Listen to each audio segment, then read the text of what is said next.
Thank you for being here. Of course. As a I don't know if I'm former, current staffing professional, um, like Scott, like Jerry, myself, I've been doing it for 40 years. And maybe for 39 years, I wanted to do something else, but I'm pretty good at it. I Mm-hmm. enjoy it, but I love public speaking. I never took that step. I have had some opportunities to be in front of groups. The largest was actually 1,500 people. I can remember the high I had, the adrenaline rushing to this day. So, how do you make that step? I know you talked about the little voice you had, planting seeds.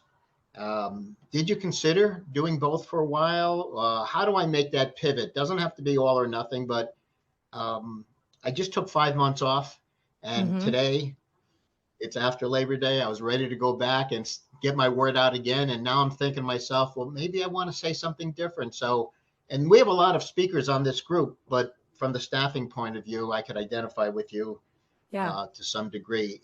When you're doing well in staffing, it's a good gig. It is. Mm-hmm. Um, Yeah. so how do at 68? How do I make that pivot, Hannah? Yeah, no, great question. And I applaud you for being so thoughtful about it. There's a couple things I'd share is first thing is often we forget about some of the journey steps on, and I like your choice of word, the pivot.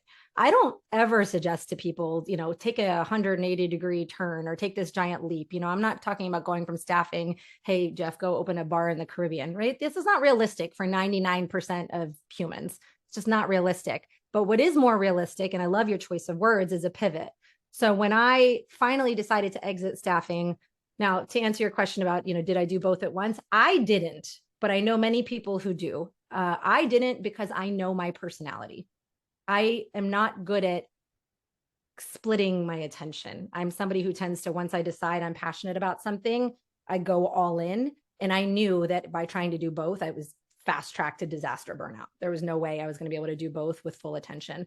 So I fortunately, between my successful staffing career, my husband does have a full-time job where he does, well as well. I had the opportunity, the privilege to be able to say, done here, I'm going to focus over here.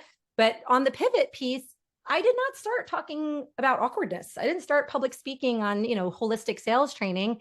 I started with what I knew, which was staffing. And so early on, I would think of how can I add value to staffing organizations? I would reach out to the various staffing conferences. I would offer to speak for no fee or very little fee, or hey, can you just cover my travel?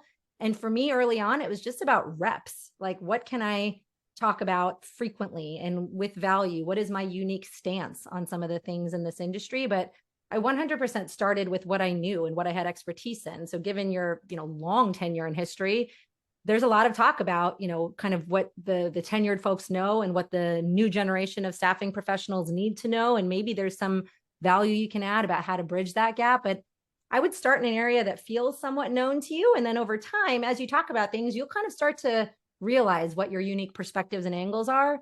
And from there, you can slowly follow the spokes. But that's where it went for me. I don't think that many people jump from A to B without planting some seeds of familiarity along the way. So minimum viable first step, what can you teach folks in the industry that you know already? And I can tell you there's lots of people in this industry that would love someone with your level of expertise.